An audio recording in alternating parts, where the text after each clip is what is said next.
31e dimanche du temps ordinaire de l'année liturgique B. Évangile de Jésus-Christ selon saint Marc, au chapitre 12, du 28e au 34e verset. Un scribe qui avait entendu la discussion et remarqué que Jésus avait bien répondu, s'avança pour lui demander quel est le premier de tous les commandements. Jésus lui fit cette réponse. Voici le premier. Écoute Israël, le Seigneur notre Dieu est l'unique Seigneur. Tu aimeras le Seigneur ton Dieu de tout ton cœur, de toute ton âme, de tout ton esprit et de toute ta force. Voici le second. Tu aimeras ton prochain comme toi-même. Il n'y en a pas de commandement plus grand que ceux-là. Le scribe réprit. Fort bien, maître. Tu as raison de dire que Dieu est l'unique et qu'il n'y en a pas d'autre que lui. L'aimer de tout son cœur, de toute son intelligence, de toute sa force, et aimer son prochain comme soi-même vaut mieux que toutes les offrandes et tous les sacrifices. Jésus, voyant qu'il avait fait une remarque judicieuse, lui dit « Tu n'es pas loin du royaume des dieux. » Et personne n'osait plus l'interroger. Acclamons la parole de Dieu. Louange à toi, Seigneur Jésus.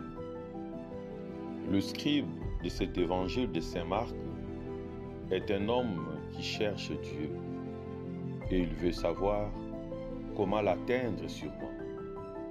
C'est ce que signifie sa question à propos du plus grand commandement. Ce scribe, tout heureux d'être conforté dans sa foi, félicite Jésus. Voilà l'homme qui complimente Dieu, l'homme qui se réjouit de se retrouver à l'unisson des dieux.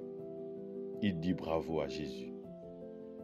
La réaction de Jésus est soudaine. Il est ému. Il accueille avec joie la remarque de cet homme qui est un vrai croyant sans détour et il lui ouvre le royaume.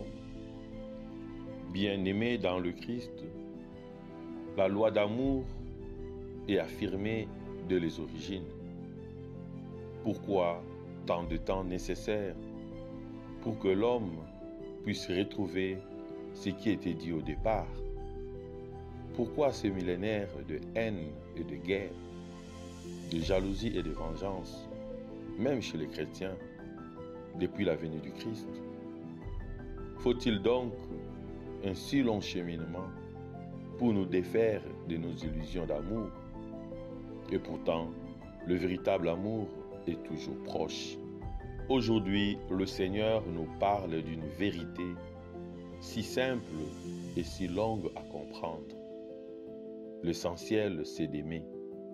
Nous le savons bien. On l'a tellement répété.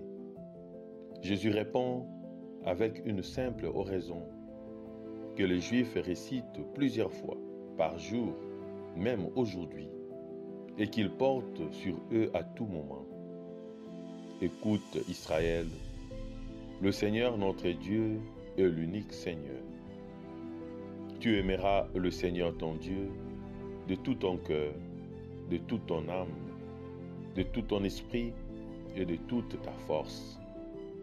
C'est-à-dire que Jésus nous rappelle en premier lieu que le devoir primordial de tout homme est de proclamer l'amour de Dieu.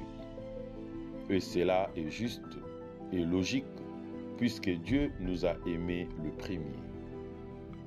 Donc, si nous avons comme règle de vie ce double commandement d'aimer Dieu et d'aimer notre prochain, pas plus, pas moins comme nous-mêmes, Jésus nous dira, tu n'es pas loin du royaume des dieux. Et si nous vivons cet idéal, nous ferons de notre vie sur terre une répétition générale du ciel. Seul le rayonnement de l'amour divin, qui est grâce parfaite, peut nous ouvrir à l'authentique charité. Prions le Seigneur de nous acheminer vers celle-ci. Nous pourrons alors le servir en la révélant à notre tour aux autres. Amen.